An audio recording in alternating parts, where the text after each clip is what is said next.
does or that you do has been learned in some way. The thing we want to remember is that behavior can change, but it needs our support.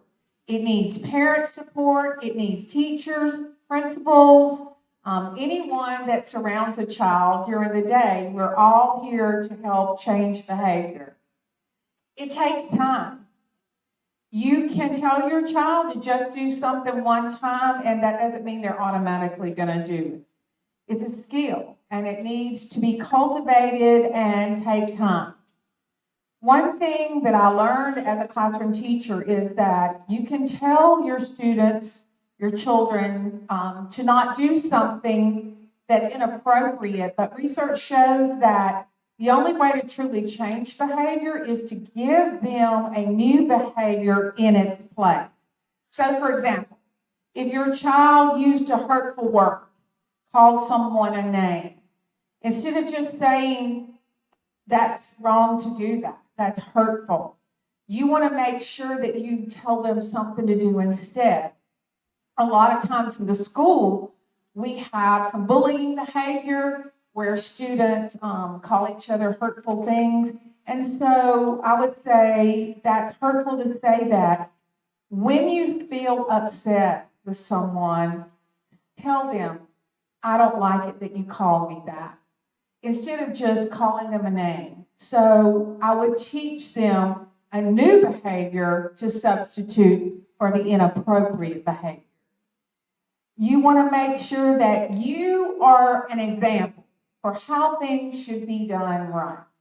I was just meeting with a teacher, and we were talking about the importance of self-control. It is so important for y'all as leaders of your families to model what you expect from your children. So if you expect them to be calm and self-regulated, you have to be calm. And that is so hard as a teacher in a classroom to stay just calm no matter what happens. But if you want your child to display that calmness, that impulse control, you have to do that. You have to model it. Remember, all behaviors learned.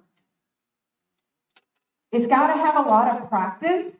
And I was coaching teachers today. You want to encourage your child anytime he or she does something that is so wonderful. For example, if you have trouble with them doing the dishes, helping you with that, if they just make their way into the kitchen and they bring their plate to the dishwasher or to the sink, you want to say, look at you. You brought your plate. You're on your way to help me. And they may say, I wasn't going to help you. I was just bringing my plate. But still, that's the first step to beginning to comply with what you requested. Encouragement is so important. As I tell teachers, positive feedback in the classroom will diminish negative behavior. So positive feedback in the home does the same thing. It's easy for us to notify students when they have negative behavior and children in the home, but we forget to honor them when they do something great. Like, for example, tonight, this is great. These children are in this room. Yes, they may have needed to come with you because they couldn't be left at home, but they came willingly. And that's why I walked over to them and told them how much I appreciated and honored them being here tonight. Because this is something they made a choice to do. So anytime your child does something that they don't have to do, but they made the right choice, a good choice, you want to make sure you acknowledge them for that. And we work on that, doing that in the classroom as well. And remember, it's never too late to change behavior. I'm constantly working on myself. I'm almost 65. I'm constantly working on myself to change things about my behavior that need to be improved. So what are some C's to change behavior? I like this slide. Everything on here starts with the letter what? C. Connect calmly. Whenever there's an upset moment in your home with your child, take some deep breaths before you say anything. And I want to teach you why that's important. When we get upset, our brain kind of says, I need to just fight or flight to try to survive this stressful situation. And therefore, when that happens, oxygen and blood are actually diverted to the arms and legs to prepare you to get out of a situation really quickly. When you take deep breath, it sends more oxygen to your brain so you can think and reason. And therefore, when you open your mouth, you're more likely to have a reasonable statement. So in the classroom, when maybe there were things not going the way I wanted them to go, I would say to my students, I feel frustrated right now. And research says it's okay to tell your children how their behavior makes you feel. But you don't want to do things like, you're driving me crazy. It's because of you that so-and-so, so-and-so. When you use the pronoun you, you're putting them on defensiveness. But for you to say I feel. They're called I messages in psychology. I feel angry today because you still haven't done your homework and it's 9 o'clock tonight. And you're going to be so tired and it's going to be hard in the morning to wake up. But however you say, whatever words you choose, the main thing is calmness. When you're calm and take deep breaths, like I said, that oxygen is permeated to your brain and you can think and you won't be very emotional. If you don't do that, you're likely to open your mouth and something might come out like this. I am so sick and tired of always being sick and tired. Because you never do. Here's another thing I wanted to share with you. Research shows you should never use the word never. Because when you tell your child you never clean up your room, you never do your homework, you never get dressed on time, that's not true. There has been one time, maybe one time only, that your child has done that correctly. And so when you say never, you're really condemning them. Or most of the time, maybe they don't, but to say never is a huge word, and that's kind of condescending. So being mindful of that is important. The second thing is clarify your concerns with your child. Let them know exactly why you're frustrated with their behavior. You chose to get up late, therefore you're going to be tardy for school. I feel very anxious when I'm trying to drive fast to get you to school on time and worry about getting another tardy slip, and that may affect your school performance. So letting them know exactly why you're frustrated with their problem is very important to them. And always say, and I do this in the classroom constantly, let's work on this together. For me, in the classroom, talking was a kind of a hard thing. In high school, kids are so social and they want to talk, but it interferes with instruction if students are continuing to talk. So I said, let's work on this together. When you continue to talk, I feel frustrated that I can't be the best teacher that you deserve to have. I lose my train of thought. I can't focus, and I'm just not an effective teacher. I want to work on this with you. I want to see what we can do together to come up with a solution to this problem. So we had what was called class meetings, so like family meetings you would have at home, where you sat down and discussed some of the concerns that you had. And then coach a new behavior, as I just said. Look at this example. I don't listen to hurtful words. So say your child may even call you a hurtful word. An example could be that you say, I don't listen to that. This is how you ask for something. Let's try it. So again, that's giving them the new behavior to replace the old one. So saying something like, I don't listen to that, says I'm in control assertively. It's not aggressive.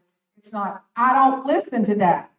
The tone of your voice and the nonverbal language when you say things can make or break a situation. And that's what I tell teachers all the time in the classroom.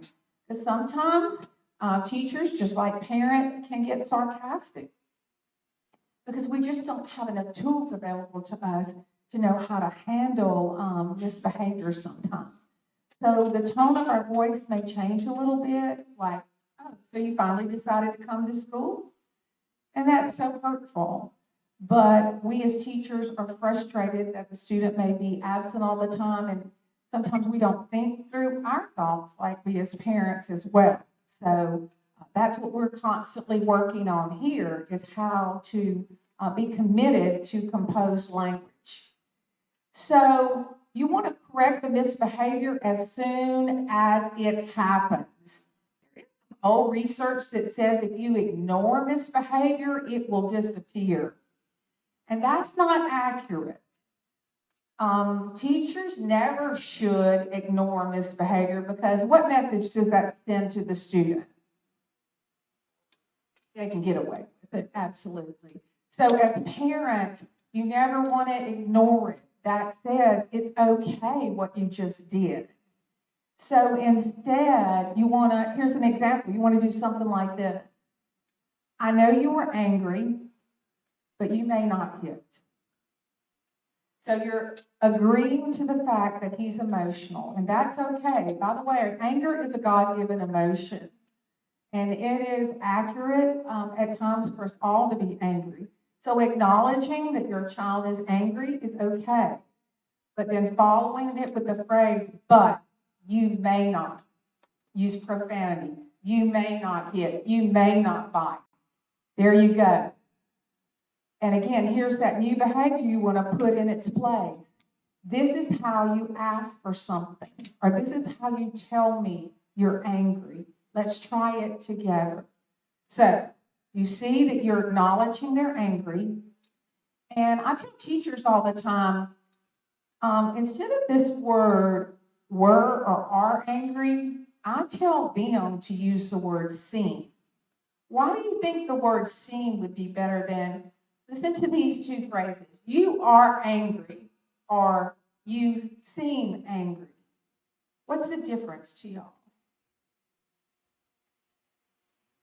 If I walk up to him and say, you are so angry, how does that make you feel? Bad? Yeah, because I'm kind of telling him exactly how he feels. And he doesn't, we don't like people to tell us how we feel.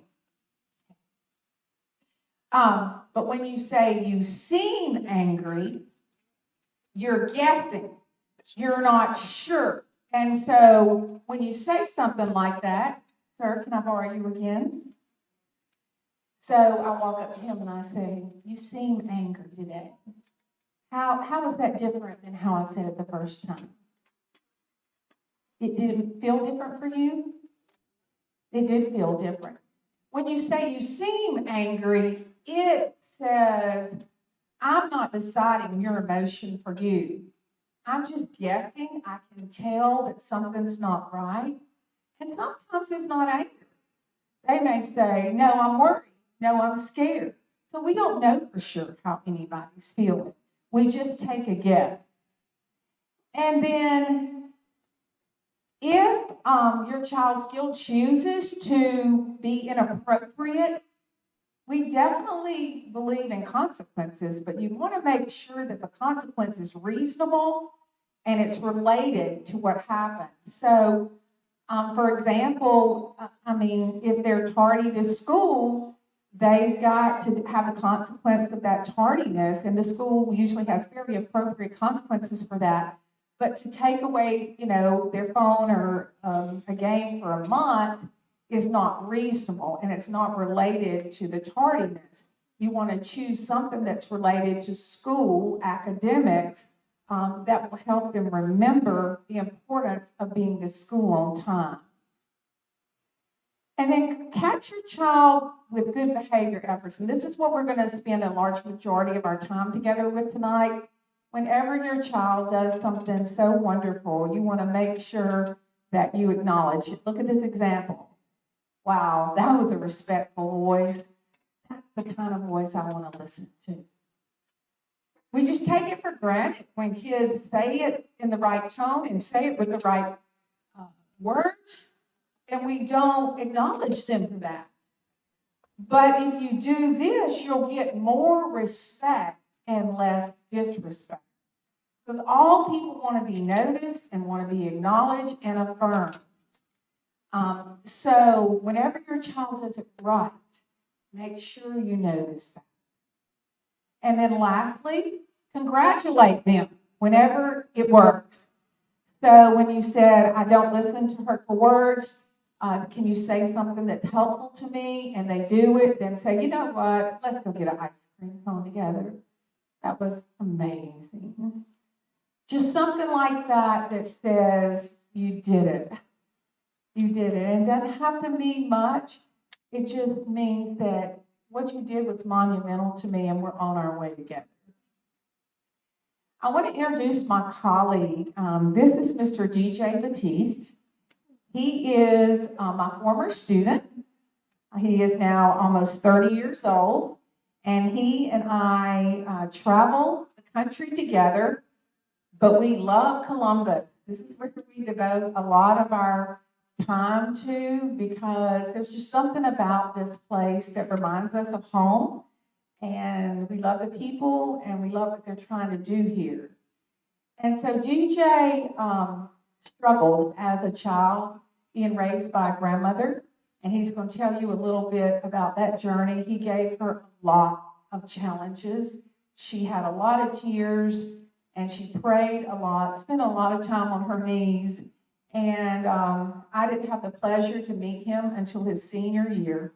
Remember the last thing on the last slide said, it's never too late to change behavior. Well, I want to introduce you to a young man who was 17 when his behavior was changed. And I was fortunate enough to be the one that was the catalyst for that change. And now he travels the country as a motivational speaker. So I want to introduce Mr. DJ. And I don't think he needs a mic. Good evening.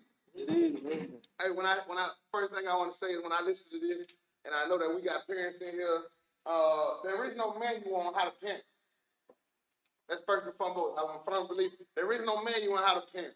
We do what we feel is right, and we also do what we've been taught when we were young. Well, we tend to raise ours how we were raised. And like Ms. P said, my grandmother raised me, so I got a lot of old school raising.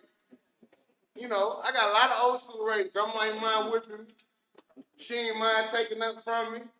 But what I want you to know is when we have things like this, what it does is gives us more options, which is important. So I like to look at it when I think about it. It's not that what we've been doing is wrong. It's just now we have more options. And see, that's what's needed. And I'm pretty sure that my grandma, you know, like Ms. P said, if I would have said something respectfully, me being who I was at that time, I like to be outside. So she want to tell me about going to eat ice cream. We had enough of that. She'd tell me something about, look, I'll let you stay outside 10 extra minutes today. See, it's little things like that. She's going to take, what we want you to do is take what you know I love. You know I love. And increase that. And see, that's what would have been important. And what, like Ms. P said, the most important thing we can do is a lot of times when we see things done wrong, we punish. When we see things done right, we don't reward them. And I'm going to be honest, we never thought about it like that because what's done right is something that was supposed to be done. So I completely understand why our mind frames are, because that's how my grandma felt. Now, don't get me wrong, she might, hey, good job, but I shouldn't have to tell you to do what's right. I should have to tell you to do what's right. So that's why we have to implement more of these things, because that's incentive. A lot of times we don't feel, even though we know we're supposed to do it, we don't feel what it feels like to do it. when we do it right, how to feel to get that incentive. And that's not just with parenting. We teach teachers the same thing. We teach teachers that a lot of times negative is all we know. So since we've never experienced positive, we don't know how it feels. Because a positive sense of belonging outdoes a negative sense of belonging, but we've never had a chance to feel a positive sense of belonging. When I talk to a lot of little brothers and sisters, I ask them, especially the ones that they call the bad kids, I ask them questions like this: how many disciplinary referrals you think you got, bro? I said, so how many good behavior referrals have you received? They don't even know that's a thing. How can we be able to document all the bad things, but not willing to document the good things? And when it comes to parenting, it's the same way. It's the same way. It's the same way. Just like we discipline for the bad things, we have to learn ways to do things for the good things. And that's what Ms. P is teaching us here tonight. And little things like that, that's why I say when I have conversations with little brothers and little sisters, I always teach them the importance of listening. Because when you listen, you learn. Just today, I had a conversation with the 9th grade football team, and I explained to them the importance of football. Everybody that I'm speaking with right now not gonna make it. I like to be real with them when I talk to them. Everybody right here has the same dream, and nobody's dream is bigger than the other one. But big brother, I'm gonna tell you, everybody's not gonna make it. What are we gonna do if football doesn't make it? A lot of them have that I don't know look. I explained to them the importance of trade. For whatever reason, we don't tell them enough about that. The trade, this is my exact word I use. A doctor and a welder has a lot more in common than you think. And he went to school a lot longer than the welder did. But for whatever reason, they just put the college in our face, and that deters a lot of us. So therefore, we're forced to struggle for the rest of our life, but not knowing that we could have done something that made us prosper, but they didn't show us that.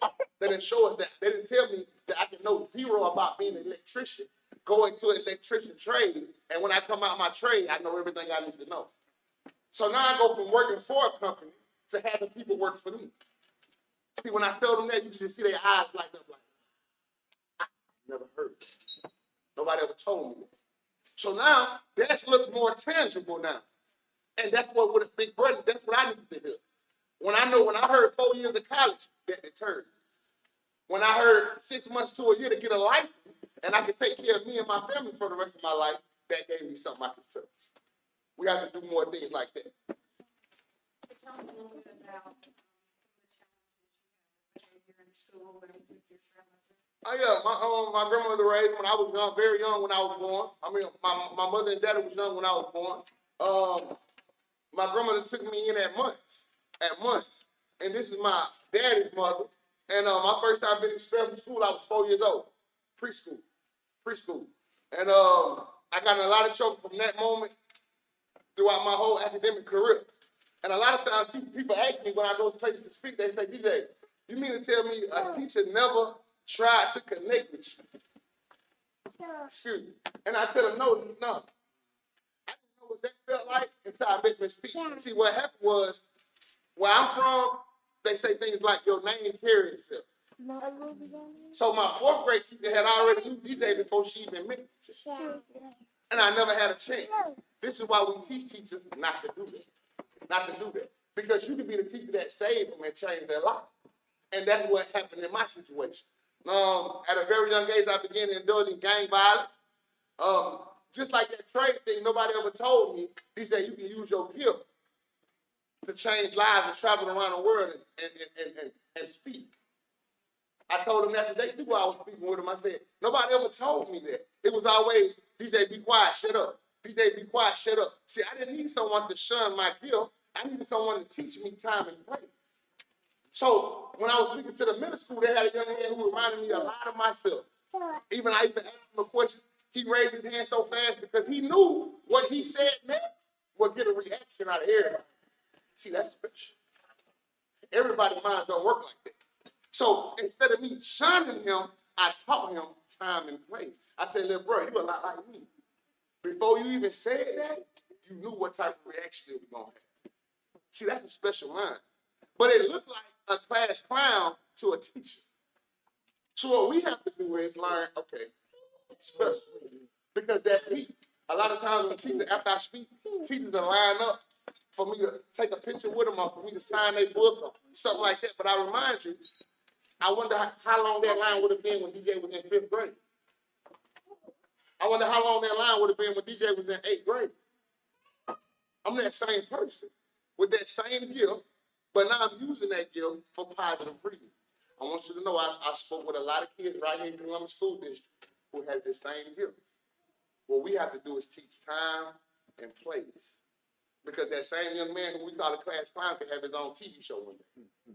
It's already in him. The thing that changed his behavior, and the reason I'm here tonight, is that he was very disrespectful to me. Even though he didn't know me, even though I didn't know him and didn't know his story, but I chose to look at his disrespect as a skill that I could teach. I was not judgmental about it. He had a wonderful grandmother who had tried everything she could, especially prayer. And what was something else she tried to help with your parenting? To my that bless oil? Yeah. Oh yeah, every morning before I went to school, my grandma dropped a drop of blessed oil on my forehead. I could be expelled from school. Meaning I don't go to school for the rest of the year. But every morning I woke up, and I mean every morning, she put that drop and she prayed. One morning before I go to school, she was in the back door or something. I knew the bus was outside. As a matter of fact, the bus was sitting, blowing the horn. I grabbed my backpack, I ran outside. My grandma come to the door, she stopped me, she called me, DJ! I turned around, my grandma put her blessed oil in a Windex bottle. Stood from a distance and squirted. And I tell people that story now. That story been told from coast to coast. When I say coast to coast, I mean coast to coast. This is no over exaggeration. But it's no doubt the prayers my grandma prayed over me then still cover me today. I'm a firm believer in it. I'm a firm believer in that. So like I said, I come from a home where this is not the story of the young man who was raised with no God. No. Because I was. My grandma did everything she could. And sometimes just know that it could be that situation. Don't think, what am I doing wrong as a parent? Because that's not the situation and everything. Because that's my story. My grandma couldn't have did anything better. But that's why you're here at a high school, because it takes a village to raise a child. We know that even though you do the right things, it doesn't always change behavior. And so that's why we're here as a school district, to support your child, whatever we can do as educators and principals and superintendents. This is Dr. Labatt's vision for you as parents to get as much support as you can possibly have from anyone who can give you a little new tool for your toolbox. And even though his grandmother did everything right, he was still defiant and disrespectful to her. And she's the most wonderful woman I've ever met in my life. She's gotten to travel with us. We've been together to Oregon. We went to New York City together. She called me and said, Miss P, I heard you and DJ are speaking in New Jersey. She said, how far away is that from New York City? I said, I have no idea. She said, but I've always wanted to see a Broadway show. And I said, you know what, Miss Glendale, why don't you come with us, fly with us to New York City, and let's go to Broadway. I had no idea how to do all that. But we did it. And what Broadway show did you go to see? Do you remember? Frozen. Frozen. Y'all know Frozen? Yeah. DJ had never seen a play at a high school level or college level, so I thought, I've got to choose a Broadway play that he'll be interested in. So I chose Anna and Elsa, and we loved it. We went to Times Square, and again, such a delightful person, but she could not change him. Y'all understand? Can y'all relate, maybe? And Because so she blamed herself a lot. she did. Because see, she had a chance to be in front of the camera now. She don't like the camera. No, she I didn't. don't get this speaking skill from her. I'm gonna tell you, she'll tell you. But she had a chance to be, because now she even got a clip on YouTube where she explained to the camera that a lot of times she blamed herself because she didn't know what she was doing wrong. that's why I make sure I tell parents that in some cases it has nothing to do with what she's doing. Always keep that in mind. Because I promise you, there's nothing else she could have did. Like I said, I come from there. But one thing she told me is, ever since I was young, she always told me she wanted to go to Washington, D.C., Washington, D.C., Washington, D.C. And then just so happened, President Obama was in office at this time. And I had an invitation to speak at Washington, D.C., in Washington, D.C. And I brought my grandma with me. And I'm telling you, to me, that was the ultimate thank you, Mom. Because I know I put you through a lot of pain. I know I put you through a lot. I just want y'all to know that sometimes we don't think about it like that. Another thing I ask my little brothers and sisters, I tell them, think about the most important person to you. In my case, it would have been my grandma. I say, think about the most important person to you. And everybody think about it. In some cases, it's different. Some is auntie, some is mama, some it depends on that student. I say, now, when we come to school and do what we're supposed to, and we listen and we make good grades, how do you think that make that person feel? Now, popcorn. Go and they say good and great. I say, now when we don't do what we're supposed to and we don't listen and we constantly getting written over, we constantly getting in trouble, how do you think that make that person feel? And they say sad and disappointed. And I said, so you mean to tell me that we can know what makes the most important person to us smile, and we also can know what makes the most important person to us frown, and yet we choose to make them frown? I just want you to know the reason I'm sharing this is because I never thought about it like that. I never thought about it like that. When I say that to them, you can see their wheels turning. Because I know sometimes my grandma must have thought, why is he doing this to me? But like I said, it had nothing to do with it. Sometimes we never even heard it like that. And that's why I say it how I say it. So now we understand we have that much power to make the most important person to us either smile or frown just by doing what we supposed to do. And let your teachers and your administration know that you are like his grandmother. You are doing everything you can to change the behavior, but you need their help. And that's what we did. We worked together on him because she had run out of tools and options. And it was my turn to take the reins and see what I could do. And so one time I asked him, why did you choose to change your behavior for me when you didn't change it for your grandmother who loved you so much? And this is what he said to me. My grandma's supposed to love me. I could be anything, the worst thing you could think of, and no matter what, my grandma gonna love you. See, it's to have someone who doesn't have to love you that made the difference. That's where the power came in. And that's why I look at it. So as a parent, when you hear that, you shouldn't be afraid to let someone else talk to your child. Because for whatever reason, this is why this happens. Somebody else might tell them something, and you be like, they say, oh, I get it now. And you thinking, boy, I've been telling you that for the last 3 weeks. You see what I'm saying? Mama been saying it. But for whatever reason, when somebody else said it, it's registered. We should be more open about that, because even when it comes to my son, I speak for a living. But I also know to him, I'm just dad. So if I really want something for him to get something, I got to say, hey, you don't mind taking my son and having a conversation with him. I remind you, I don't talk to millions of people. But it's no different with me. It ain't about, can you talk? Can you teach? It's the fact that this is mine. And sometimes it takes others to teach. And I got to be okay with it.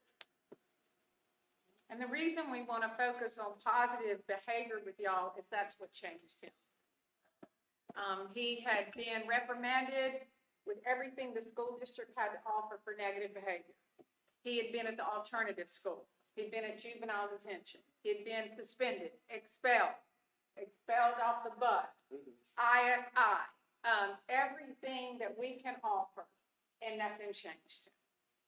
But what changed him was when he did the things right, I noticed them. Just what I've been sharing with you today. DJ, you came right in and sat down on time in an orderly manner. How did I get so honored to teach you? And he just would stare at me like, what? Now, I do use that with my son. I see, that's why I say I do use anything like that. If I told him to clean this room one time, which is crazy. So you tell him one time. You got to tell him 4 times at least. But when I go in there and I tell him one time when I see him, I say, hey, what? Good job. On the day I had to tell you one time, give me something. There you go. See, all that just did is brain. Once again, until we show that positive, we don't know what that feel like. So until then, he kept on gonna do it until I told him 4 times. But I made him feel so good about me having to tell him 1 time, he wanted to do that again. And so that's what I'm working with teachers here on, and actually all of the country, about the importance of praising and honoring their students, just like you as parents, your children, when they do something small, so can be so amazing. I mean, DJ, yes, he still stumbled a little bit, but I didn't focus on that. I focused on when he made good choices and right decisions, and it didn't take long. People often ask us, at what point was he like a model student? And he did become a model student. And we talked about it. I started teaching him in August. It was about October. It was a couple of months before he had a radical transformation in his behavior. And his grandmother called me, she was like, Miss P, I don't know how to thank you. At Christmas time, I remember she gave me so many gifts. She just smothered me with Bath and Body Works and Victoria's Secret and Kirkland, because I gave her son back. I mean, she thought she had lost him to the streets. And I understand Columbus is a lot like you. Y'all got a lot of problems. Y'all got a lot of street problems. And the streets were taking him. And as a parent, that's a scary thought, to see the streets suck your wonderful, talented child away from you.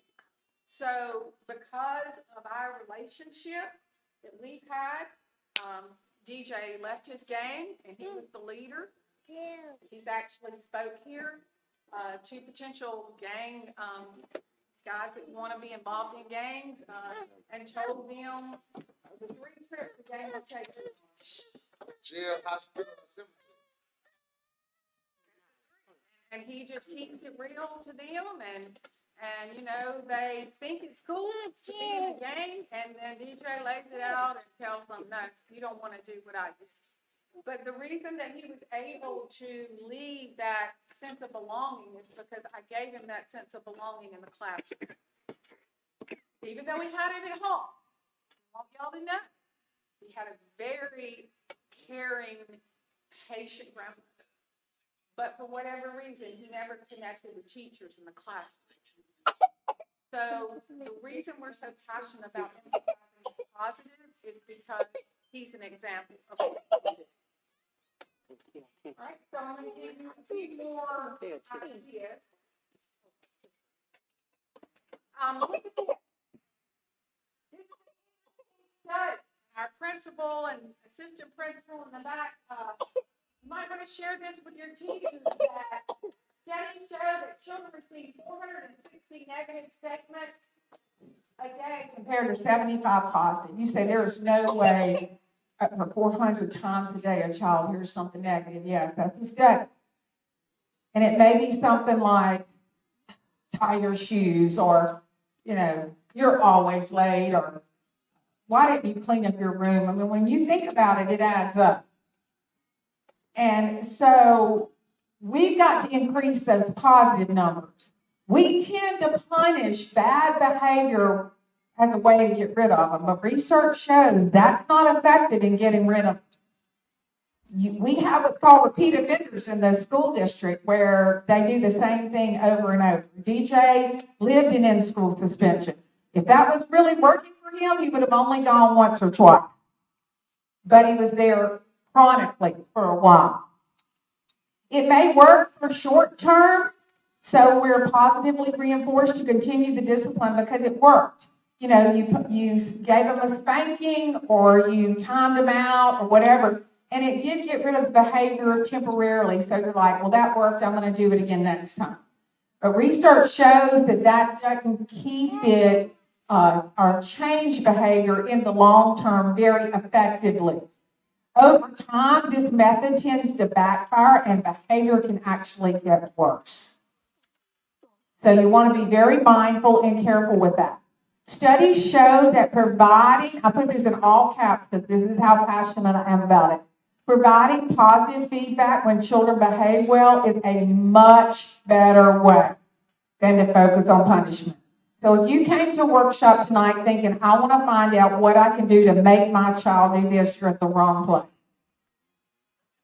Because I am not that person, and I believe in the research that says, let's do this instead. Remember, you've heard this phrase, accentuate the positive to eliminate the negative. This is exactly what it's talking about. And I'm trying to get teachers to understand that across this district and other districts in America. The more emphasis you put on the positive, the less behavior problems you will have in your classroom. I was so privileged to never have a discipline referral while I taught. And it was because I worked so hard on building that positivity in my classroom. So what's the comparison between being positive as a parent and an educator to punishing? Okay. So if we are very positive, that develops responsibility. But if we just work to see how can we make them, how can we punish them, that teaches kids to avoid admitting responsibility. They will lie and tell you they didn't do it because they don't want to get in trouble. So that kind of teaches them to avoid. If we use positive feedback instead of punishment, that it gives you a better family relationship than student-teacher relationship. Whereas if you're just punishing, that can cause children to kind of be alienated away from you. It motivates your children to be goal seekers, whereas if you just punish them, a lot of times they give up. They have hopelessness in our classrooms, in our families. They say, why try? I'm going to get in trouble anyway. Y'all kind of felt that mantra before? But if you work on being more positive, it encourages them to talk with you. Whereas if you're just a punishment driven, they're discouraged from talking because they get angry at you because you punished them and they'll sulk and not want to communicate with you. But if you're very positive, it's easy to use. It's easy to be positive. I met with a teacher yesterday, and she said, I think my hindrance as a teacher is I'm too positive. I said, there's no such thing. It can make you look a little passive, I think. Sometimes children might take advantage of you a little bit if you seem so positive, but there's just no way you can be too positive to me. People are drawn to positive people. They're more likely to want to cooperate with you as a parent, as a teacher, if you're very positive. Because punishment is actually difficult to use easily. You've got to think of the right punishment. And here's the big deal with punishment. You've got to be consistent with it. And we had a meeting with new teachers the other night, and I asked them what were some of their weaknesses, and a teacher said, I'm not consistent with my punishment. And so my students know that I don't always mean what I say I'm going to do, right? And we do things like this. The next time you talk back to me, young lady, this is going to happen. And then she talks back to you and you don't do what you said. So that's being very inconsistent. And children pick up on that. So we need to look for the positive. Notice something your child is doing well and tell them about. Behavior that is noticed and appreciated is often repeated. Display a list of positive comments about your child and find a way to appreciate your child for something on the list. Hey, but once again, as I sit here and listen and I watch, I keep on thinking back to my grandmother and how I know that things like this, once again, to raise a child is a lot of culture. I'm telling you, we've been raised how grandpa raised her, grandma raised her, great grandma raised her. But see, what I want you to understand is now what I see and what I hear is, why not try this? You see what I'm saying? That's how my mind works. That's how my mind works. As I sit here and I listen to this bulletin and this bulletin, I think to myself, what you said, why not? Why wouldn't you try? Because see, when we try things like this, it can't hurt anything. So I always keep that open mind on, okay, well, let's try. Why wouldn't I? And I know that's how my grandma would be. And like I said, she a firm believer of teaching how she was taught. But she also, I done seen her, well, if she had more options, she would, because she understood that if this can't hurt my child, if this has an opportunity to help my child, then why wouldn't I try? And that's how her mind works. That's how her mind works. So what we got to do is continue to move forward and learning new things. Because see, I'm going to be honest with you. They got some things in the book, but we ain't went to go pick it up and buy it. We ain't went to go study it yet. So when we have things like this, well, all you got to do is show up to the auditorium and you can learn new things. It's impactful. Because now it didn't take us for us to go buy that book. Because that book taught us exactly what some things that we learned in our meeting. The importance of being firm and kind. I coach teachers all the time about this. You can be kind and firm at the same time. Being kind to your child models how to be kind and deal with difficulties with self-control and composure. Even though you're frustrated, you can't let them see you sweat. You can't raise your voice. Look at the next part. When a parent yells, humiliates the child, they learn to do the exact same thing. So even though you're as frustrated as you can be, even though you're a teacher in a classroom with 30 kids and they're all talking at once, you cannot raise your voice or use humiliation tactics, because that just teaches them what they could do similar.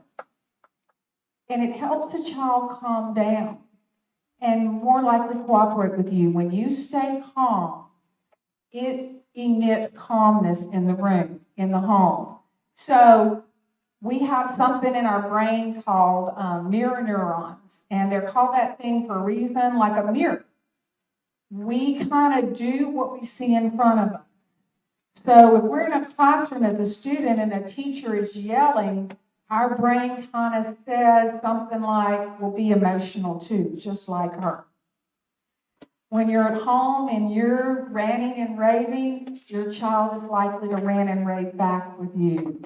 Whereas if you're calm and composed and say, I didn't like when you used those hurtful words, you increase the likelihood that your child might be calm and back and say, well, you know what, I didn't like that you didn't let me play my game as long as I wanted to.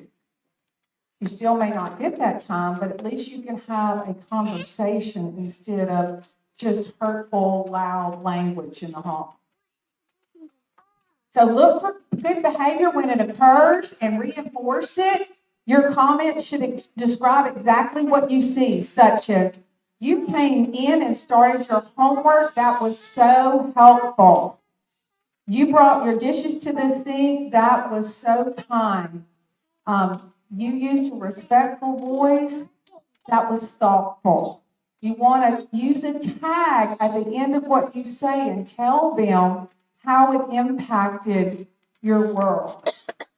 So I tell teachers to say, describe the behavior that they see. You came in and sat down and began your bell work. That was a scholar. Way to go. There's just a lot of research on general praise, saying good job versus describing exactly what your child did, and it's much more effective that way.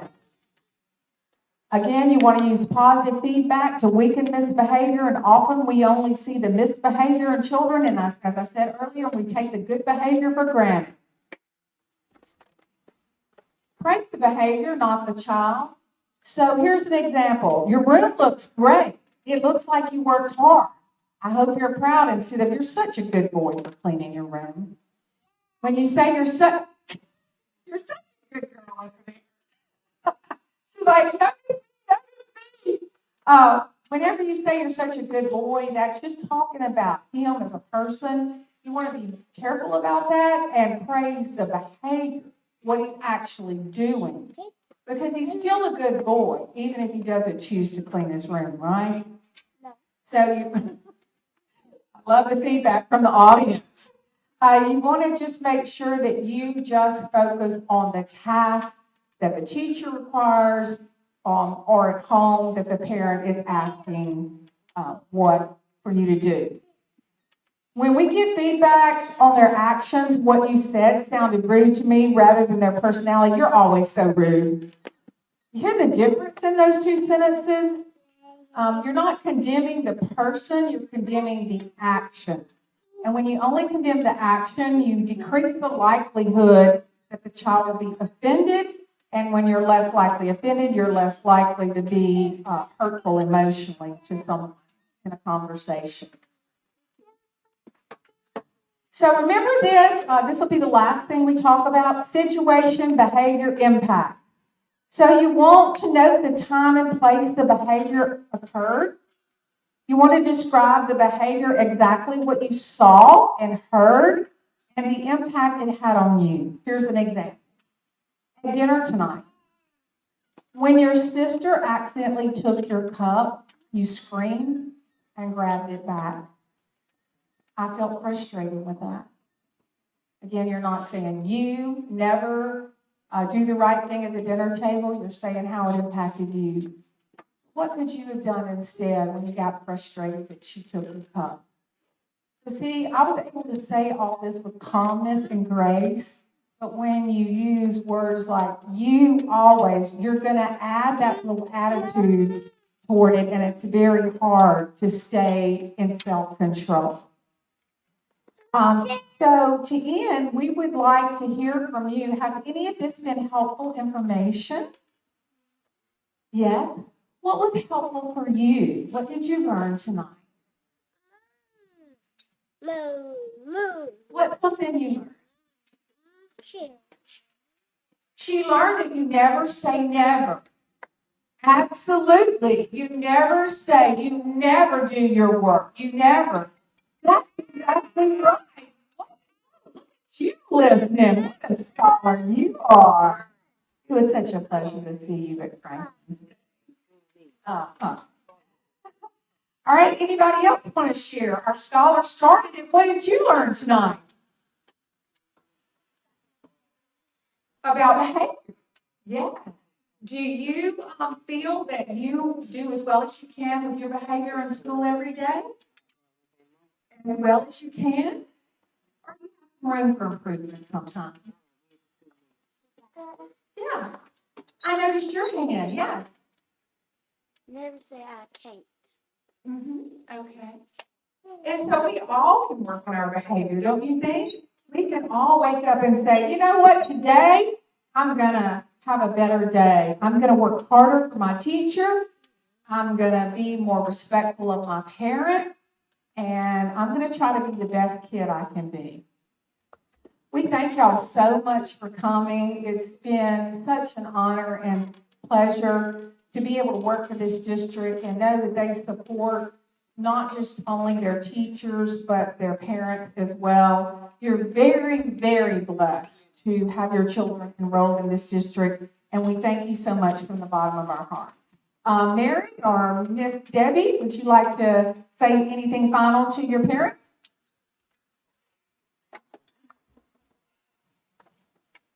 I just want to reiterate what Ms. Donna said. We appreciate you coming out. We appreciate our partnership with you. You are the people. We are here to serve you, and we just appreciate everything you do in the partnership and that you entrust your children with us within our district. And just thank you. Thank you for every one of you that came out tonight. Thank y'all so much.